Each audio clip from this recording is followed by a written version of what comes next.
Morning, everyone. So yesterday we started looking at stoichiometry. We started using the balance equation to actually make some predictions based on how much ingredient I have. I can actually calculate how much other ingredient I would need to react. I can use the balance coefficients like a recipe to actually predict how much product do we expect to get formed. We started from having a one-step conversion, worked our way up to a three-step, and we started seeing that we really need our comparison between one chemical to another chemical has to be between moles of one thing to moles of another thing.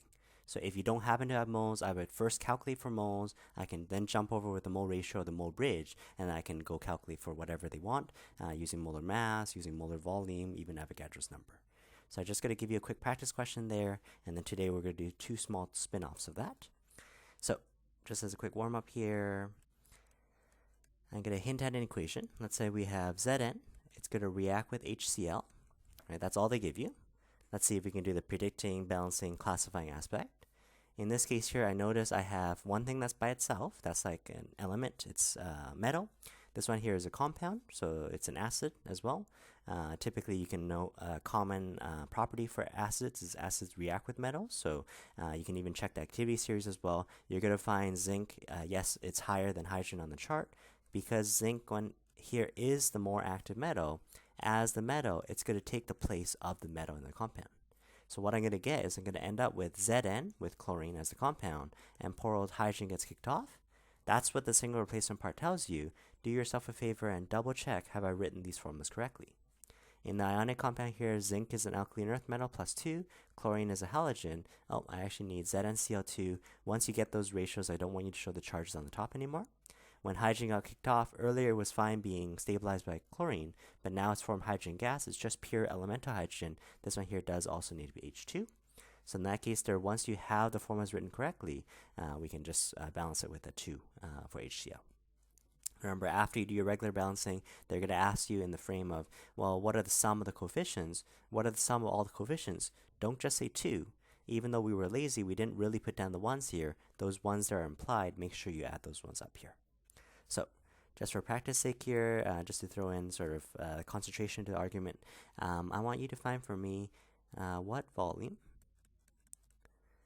of 0.5 molar HCl is needed to produce, let's make it 15 liters of H2 gas at STP. So just your standard stoichiometry style problem. We're interested in comparing one chemical over to another chemical. So what I try to do here is I try to translate the word problem. I'm given two numbers. Now we're not really surprised by that. Once you start doing concentration again, we saw questions with dilution mixing have two numbers. But let's see if we can lay it out here. I have 15 liters of hydrogen gas. I'm going to put 15 liters above where hydrogen is. I know the HCl is a solution. How I know it's a solution is because of this capital M. This capital M actually stands for moles per liter. Pretend you have a whole liter, I would expect to have 0.5 moles inside of it. Remember, that's intensive. That sort of like represents the taste of this acid here. I'm not saying drink the acid, but basically, if I have a smaller sample or a bigger sample, at least by proportion, for every given liter, I would expect to have 0.5 moles. So we're going to have 0.5 molar HCl. And the question here is, well, what's the volume? Right? If I'm not actually a liter here, how much would I need so that I could hypothetically create 15 liters of hydrogen? I would start off with the question, which of these numbers here look easier to work with? In this case here, it should be the 15 liters because that's just plain old liters. I mentioned already molar is already moles per liter. That actually is the conversion factor. So let's see if we can start off with the 15 liters. I'm interested in jumping from hydrogen over to HCl. My only connection is through the mole bridge. So what I'm going to do first is I'm going to convert to moles. I'm going to use the mole ratio from the balance equation, moles over to moles, and I'm going to see if I can work out this information to get to liters. I'm expecting this to be 3 steps. So let's have a look here. It's best if you can do it in one long row here. Technically, you could just do the molar volume, just do the mole ratio in separate steps. The problem is it takes up a lot of time, first thing. The other thing is you might accumulate some rounding problems. So it's good if you can do it all in one long row. In today's lesson, you'll definitely see the advantage. Because I can do it in one long row here, it'll save you a lot of grief. So let's have a look here. I'm looking for how much volume of HCl. Start off with what we're given, which is 15 liters of H2. Now be careful, HCl here, this one here is a solution. So we're going to be using concentration for that. H2 here we're told is a gas, so we're going to use molar volume. So let's try it out here. I want to get rid of liters and go to moles. My second conversion jumps from H2 over to HCl. So for every however many parts moles of H2, here's however many parts HCl. And then we can say for every 1 mole of HCl, what's the liters here. What I want to show you in this question here is you'll notice, again, both of these are mole per liter conversions. When I'm talking about H2 and I know H2 here is a gas, my conversion is 1 mole is 22.7 because I know for any gas, molar volume at standard conditions is 22.7. While I might be tempted on the other side here to also say 1 mole is 22.7, this time it's not because this one here, oh wait, this one is actually HCl solution. Because this is a solution, I still want the same conversion factor. I want to convert moles over to liters, but instead of using 22.7, I'm actually going to utilize concentration instead. So concentration here says 0.5 molar. That means 0.5 with moles per 1 liter. When there's a 1 with liter, I would expect to have 0.500 moles. And that's how concentration goes in. It also does a mole to liter conversion, but that's more so for the solution bubble. Now we're going to do the mole ratio here. When there was a 1 in front of hydrogen, hydrogen's down here, so 1 there. There should be a 2 in front of HCl. Just to make sure I don't accidentally double count that 2 there, remember the coefficients only enter into this step here. All right. So I put out the units. The units are canceling out here. Numbers on top you multiply. 15 times 2. I'm going to press divide 22.7 divided by 0.5, and this gives me here 2.6 liters or decimeter cube. And there we go. We figured out if your concentration of acid is only 0.5 molar, you would need some 2.6 liters of it. There's enough HCl particles there to react. They react in a 2-to-1 ratio. I know for every mole of H2, it actually takes up 22.7 liters worth of volume. You'll need that to produce just 15 liters of a balloon size. Today we're going to practice a lot of these, either 2-step or 3-step conversions, but again, we're just going to add a small twist to it. It's basically a twist based on the setup of the question, and we're going to do this first twist here as what's called the limiting excess kind of question. So we'll start our section here on limiting. I'm just going to define this term for you here. What does it mean for a reactant to be limiting, or for it to limit the reaction? For whatever reason, they like calling this the limiting reagent. Reagent is just a fancy word for reactant. Okay, it's limiting ingredient. So it's the reagent that runs out first. This time, I'm not going to make any assumptions. This time, I'm going to go to the store. Your recipe called for crackers, marshmallows, and chocolates. I'm going to tell you exactly how many of each part that I bought. So because the store doesn't know what I'm making, the store doesn't know my recipe or whatever, it's not likely that the store will have exact quantities where you'll perfectly use up every chemical. So the one chemical that runs out first, you always have one. Once that chemical runs out, it limits the production. I can't make any more s'mores once the crackers runs out or once the marshmallows runs out. So I don't care how much leftover chocolate you have or how much leftover other ingredient you have. All those other ingredients which we had pretended were in extra anyways, those ones there in total, I'm going to call it excess. So far for our limiting reagent here is the one that runs out first. This one here limits the production. It limits how much product you can end up creating. This is our sort of, oh, I need to go to the store. I need to buy more of this ingredient before I can make any more s'mores. The excess, in contrast, here can be any number. Like in my recipe with crackers, marshmallows, and chocolates, once one of them had run out, the other 2 ingredients are in excess. So this one here, excess means I have so much extra, this species here remains left over. Species remains left over. So even after you're done, you were trying to make up s'mores. Oh no, one of the ingredients ran out. I can't make any more s'mores. These are the leftover ones here that I had so much extra, there was more than enough to begin with. It's more like a fundamental shift in the style of question. We're going to work through an example just to see how the calculation ends up as, and we'll see how to go from there. As always, I do want to go back to our s'mores analogy here. So here's our s'mores analogy, just to get us thinking about how do we do this twist. I'm going to just repeat my recipe from yesterday. It was, we have 2 crackers. I think I mixed in 3 marshmallows. I'm going to again put 3 marsh. I'm going to go 4 chocolates. And then all that together, melt it together, and you'll get 1 s'more. Right? Everyone wants s'more. Right? So that's our balanced numbers and whatnot. Up to this point, if you look at our questions, so far we've just been asking, oh, by the way, I have 50 crackers. How many s'mores, right? We have been pretending we had enough of the rest. Well, no, we have this new twist of the question anytime I'm given more than one ingredient. So sure, I might tell you I have 50 crackers. I might also tell you, oh, I actually have 90 marshmallows. That's what the store sort of packaged them in. If they still don't tell you about one ingredient, you can still assume the other is in excess. That's fine. But the second that they give you information for two, there's a good chance that one of these is going to run out first, right? Maybe my crackers wasn't packed enough, or because the recipe here actually takes 3 marshmallows here, it's going to use up the 90 quicker. So whenever you're given two chemicals, the problem shifts a little bit here, it changes a bit. So the question here is same. I want to know how many s'mores I can make based on these amounts. Now the one that's in excess, I can still pretend, oh, I have so much left over, don't even worry about it. My question here is, how do I tell whether the crackers runs out first or how the marshmallows runs out first? Can I just look at the numbers? Can I say, well, 50 is a tiny number than 90. 50 is going to run out first. Well, two problems with that. One problem here is the recipe is unfair. The recipe says for every 2 crackers, I use less crackers, but I actually use more marshmallows. As we get to the chemical context as well, if I give you instead 50 grams of crackers, a lot of times they pack crackers by mass, especially if it's 50 grams, well, the molar masses of these guys aren't expected to be the same. I can't just look at the numbers and say smallest number is limiting. So I need another strategy with doing this. Just to give you just an overview, different methods of solving it. There is a way for you, since stoichiometry was nice, it gave me a comparison between reactant to product, reactant to reactant.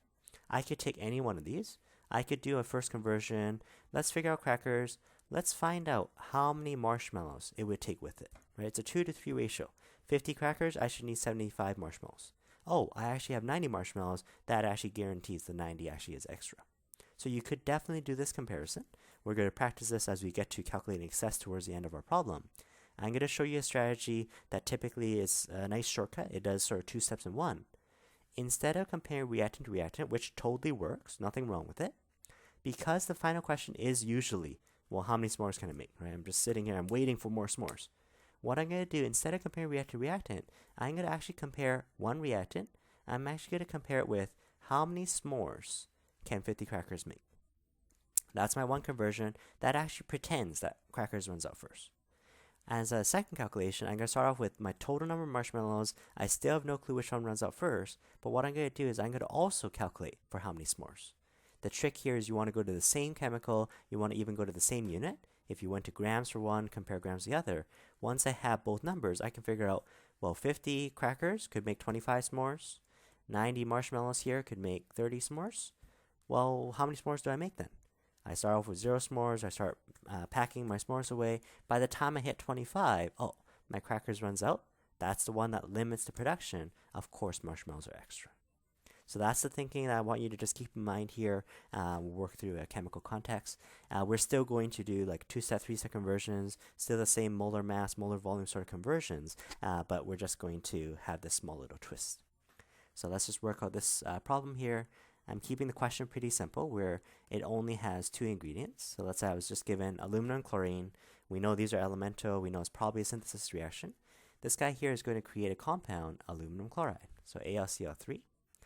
Just like a recipe here, we want to make sure it's balanced. So I'm going to double this one to make it an even number, 3 and 2 there. So those are my simplest whole number ratios. And here's how the question is worded.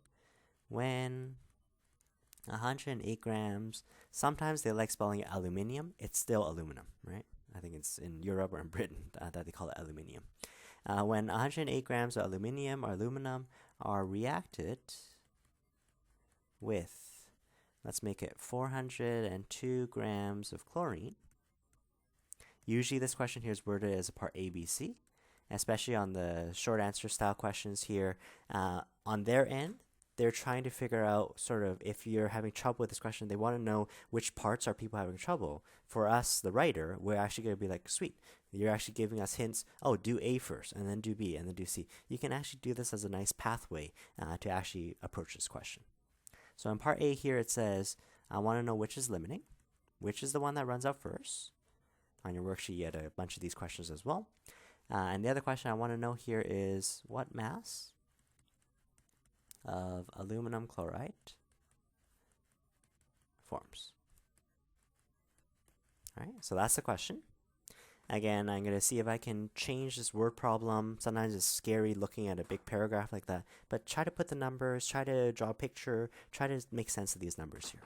So for example, what's 108 grams? Well, that's a mass, and they tell you that's for aluminum, so that's going to be 108 grams. I'm going to mix it with 402 grams of chlorine. Oh, I see chlorine right here. This one here is 402 grams. How would I know that this is a limiting excess question? How would I know that this is different from the ones I've done so far? Just like our s'mores analogy, it's like going to the store.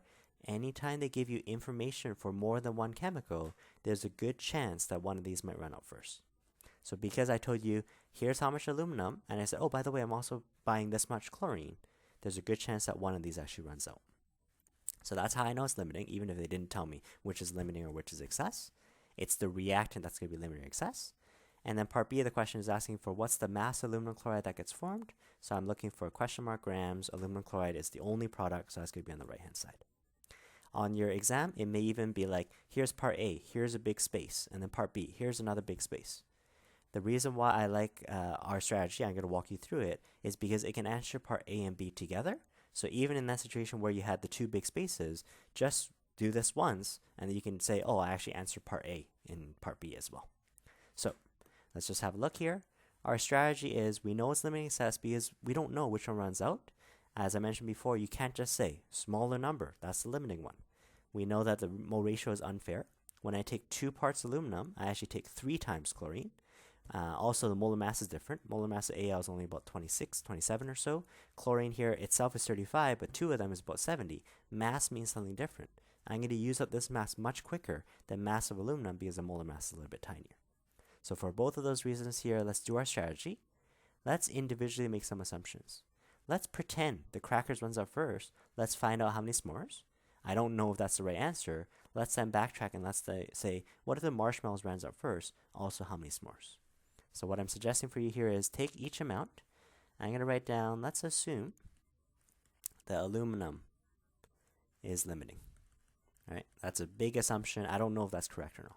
If aluminum is limiting, that means I'm guaranteed to use up the entire 108 grams. So what we're interested in finding here is how many grams of aluminum chloride. Here's where your practice with 2-step, 3-step sort of conversions will come in again. If I have 108 grams of aluminum, would you be able to calculate over for me how many grams of product? Well, sure, we practice this. To get from one chemical to the other, I need to go through mole ratio. So let's go grams over to moles. Let's jump from what I know about aluminum to what I know about AlCl3. And then, oh, there's another mole ratio. Molar mass. But in that case, there it's actually the molar mass of AlCl3. So double check my numbers here with your periodic table. For me, aluminum, the molar mass was 26.98.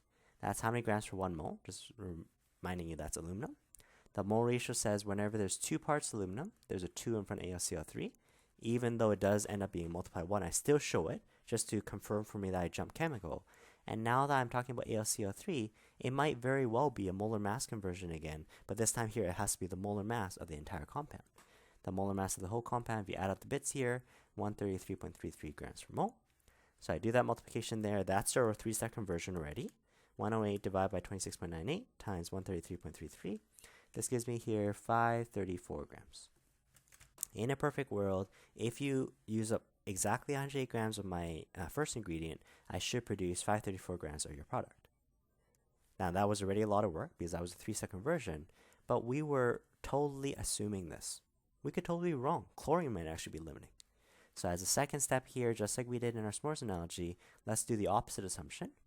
If aluminum's not limiting, maybe the 402 is limiting. Maybe because the recipe was unfair against it, maybe because the molar mass is heavier, maybe that one actually runs up first. You don't necessarily need to write this out in words here, but just as we're learning it, let's instead assume that the chlorine is limiting instead. Let's assume it runs out.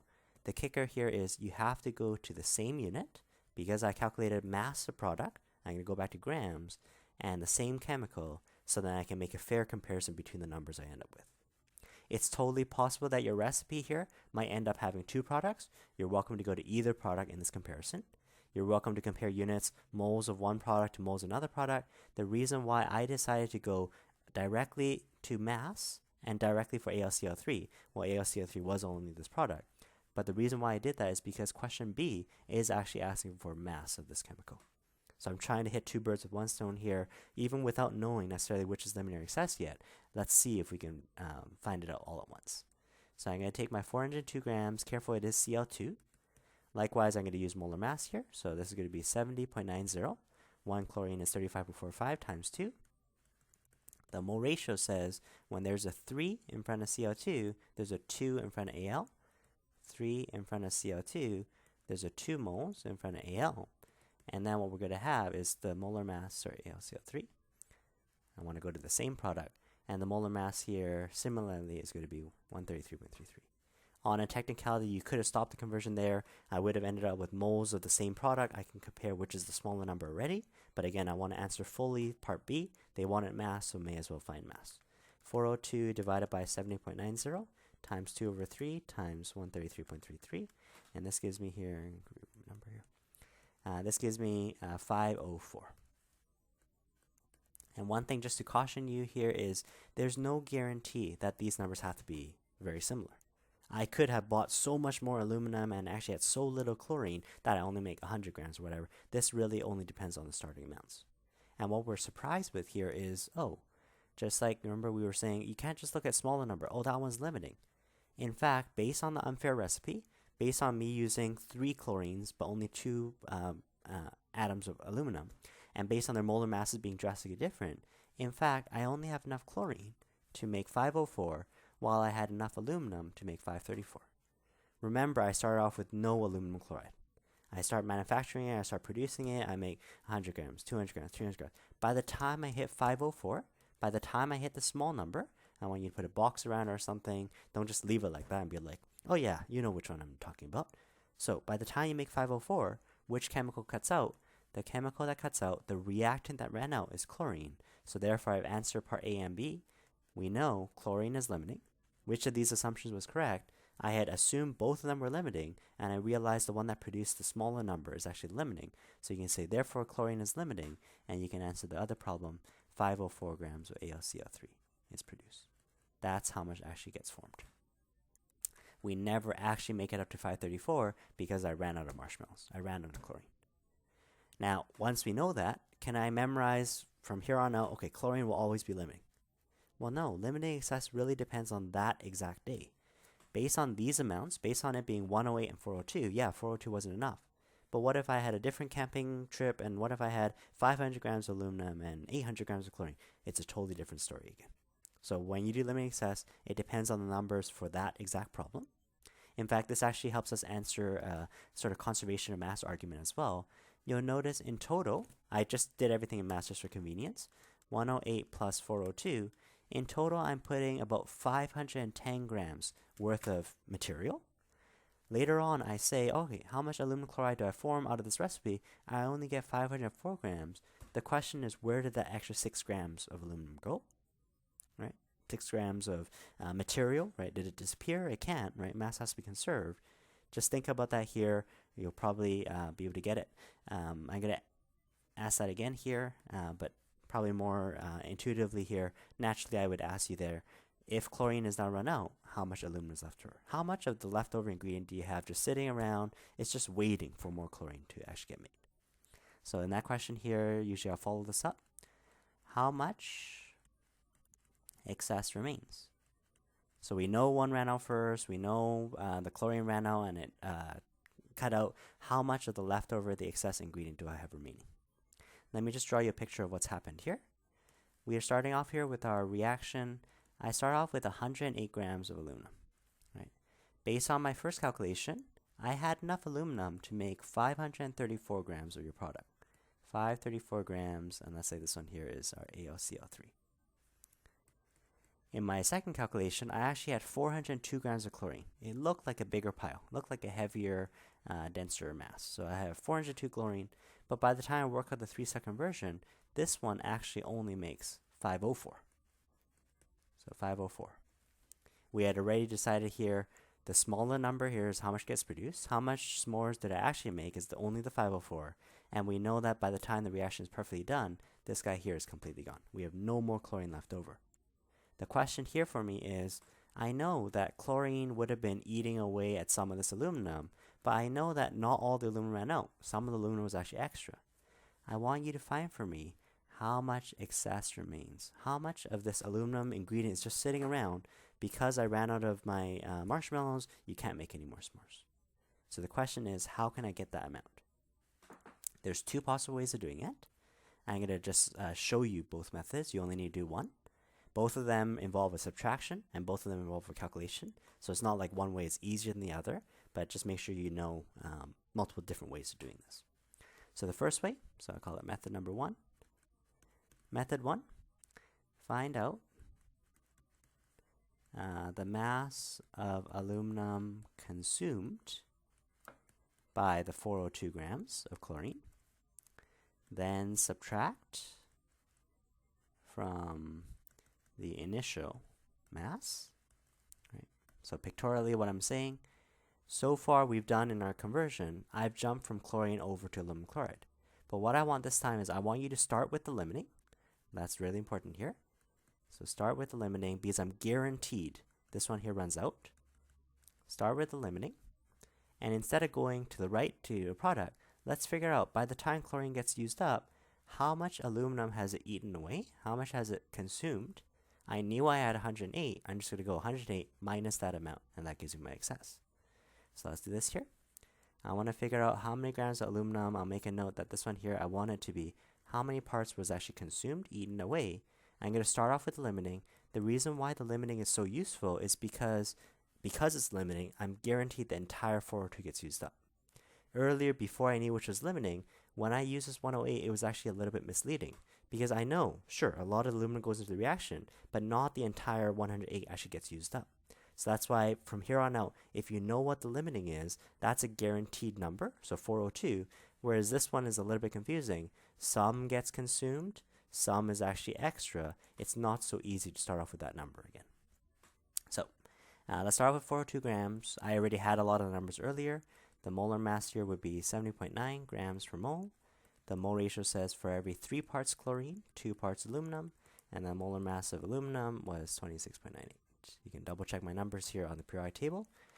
402 divide 70.9 times 2 over 3 times 26.98. I actually use up 102 grams of aluminum. Right? They're all in the same recipe together. So by the time the 402 grams of chlorine get used up, we're actually creating 504, and it's actually eaten away 102 grams. So there go how much is left over. How many grams of aluminum is now excess? Well, we started with 108 grams. You're now telling me that the chlorine ate away 102 grams. Again, there's no telling it, these numbers have to be close. So this is actually those 6 grams of extra that I formed. I actually already knew that from our conservation of mass argument. Remember how we were saying here, we have 510 grams worth of mass. Well, if I only produce 504 grams of my aluminum chloride, where did that leftover mass go? There actually is aluminum sitting around. At the end of the day, I still have 6 grams worth of aluminum. Even though that's an excess, notice in my balance equation, I don't put plus aluminum. That's a very common problem. I know it's extra. I know sort of from the chemistry of it here, because it was a limiting excess question, I know this guy is completely gone, but some of this aluminum is just sitting there. That amount is still present in the product. This one here worked because it was conservation mass. I gave you everything in grams. This method would totally not work anymore if I gave you, what if I had this many liters of aluminum? What if I gave you this many molecules of chlorine? Then conservation mass would be a little bit harder. Fortunately for us, this method would still work. We start off with the limiting. Let's figure out how much of the other thing we eat away, and let's subtract it from the starting amount. What's method number 2? What I want to do in method number 2 is I actually want to do the subtraction first. And in the way I set out the question, so this is assuming you sort of followed along in this way of doing the problem, we can also find this excess amount by actually doing the subtraction first. The subtraction I'm going to do is I'm going to take 534 minus 504. I'm going to figure out how many extra s'mores could have formed. Right? I never actually, 534 minus 504 is 30 grams. I could have made 30 extra grams of s'mores. How come it didn't get formed? Well, it was because the chlorine ran out. But I still have enough aluminum to make 30 grams. If I know this number, I can just mathematically calculate how much aluminum is just sitting there, just waiting to make the extra 30 grams. So a couple of emphasis here. Make sure you realize this extra 30 grams, this difference here never really got formed. But mathematically, though, I do have enough aluminum to make this 30 grams. The second you buy more chlorine here, I can then make up that difference there. So this is method number 2. People generally like method number 2 a little bit better because it's a little bit more natural. Find out how much extra AlCl3. I'm going to emphasize here how much could have formed. It's a total hypothetical. It never actually got made. So it's going to be 534 minus 504. Easy. But after you do that, don't just leave it that way. If I just did that math here, 534 minus 504, oh yeah, I produced 30 grams. That's my excess. Well, no. Aluminum chloride here, this one here, is still a product. Right? This is how much could have been made. When I talk about eliminating excess, I'm always talking about the ingredients. I'm talking about, did the crackers run out, or did the chocolates run out, marshmallows run out? So what you're going to need to do is still do a conversion back over. I want to know, I said aluminum was the extra. It's just waiting to make that 30 grams. I still need to do a conversion, so it's not any easier in that sense. We're going to find out here how many grams of aluminum extra, or excess, is just waiting to make this 30 grams. So you still need to do this conversion here. Can't avoid that. 30 grams of aluminum chloride. Again, I had a lot of my numbers earlier. Right? The compound's mass was 133.33. The mole ratio says whenever there was a 2-part with aluminum chloride, there's a 2-part with Al, and I want mass, so 1 mole is equal to 26.98 grams. And that's actually going to give me how much mass of aluminum. It's just sitting around. I should get numerically about 6. Your sig figs might be different depending on how you do it. Just make sure you round it to the right sig figs based on your way of setting it up. So this is actually giving me 6.1. When I did the subtraction, it's lining up the decimal place. This should have been a 30 decimal. So this one here could be 2 sig figs here. It's still in the ballpark of 6, which is correct. But again, you see that the sig figs is a little bit different. So choose method 1 or method number 2. I generally find people like method number 2 because it's more natural. When I'm thinking extra, when I'm thinking leftover, I think about this difference. 534, oh, I could have made 30. But don't forget, that 30 here is still a product. You still need to backtrack and figure out how much crackers, how much aluminum is just waiting to make that extra 30 grams. I did an example fully with masses here. You can imagine any of these 2-step or 3-step conversions that we've been doing. You can imagine any of these could have been liters, I need a molar volume, or a concentration. We'll see that in a titration problem. But ultimately, that setup is going to be the same. Let me show you one last little twist to the problem. Really small twist here. So far up to this point, we've been doing these stoichiometry calculations. We've been assuming a perfect world. Because we know we don't live in a perfect world, or an ideal world here, generally speaking, the amount that we actually form experimentally or in the lab, it's actually going to be less than. So I'm just going to introduce just some vocabulary for you here. So far, what we've been calculating is something called a theoretical yield. That word yield just means how much product forms. And in this case here, the theoretical yield is the maximum product formed in a perfect world. So usually what we're thinking here, usually we're using language like in an ideal world. If everything goes according to plan, this is the maximum I should have got. However, because we know there's a whole host of errors, systematic problems, random problems that enter into our experiments, what we get is actually an actual yield. And in some sense here, I cannot predict beforehand, based on your skills or expertise or experience as a chemist, I can't predict what your actual yield for that particular experiment is going to be. You have to come back and report back to me, oh, this is how much aluminum chloride that I actually got. So the actual yield, this is how much I actually formed. It's still going to be the amount of product, but this is what's experimentally formed. So this is the amount of product. Sure, you can say actually, but I try to define things without using the language in there. So let's just use the terminology of experimentally, right? In the real world, right? In the lab. So here's in the lab or in reality. And if I ask you to guess here, actual yield in comparison to theoretical yield here, see if you can fill in the sentence.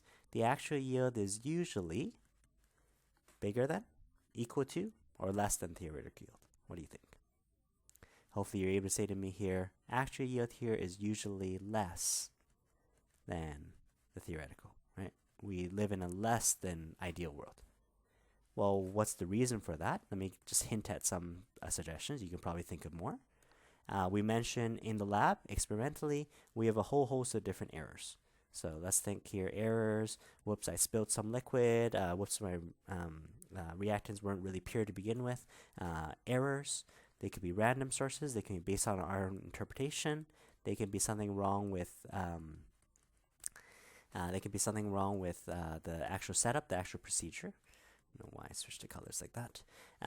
Errors, random or systematic. I mentioned purity as argument. So you might be weighing out, I said 108 grams of aluminum.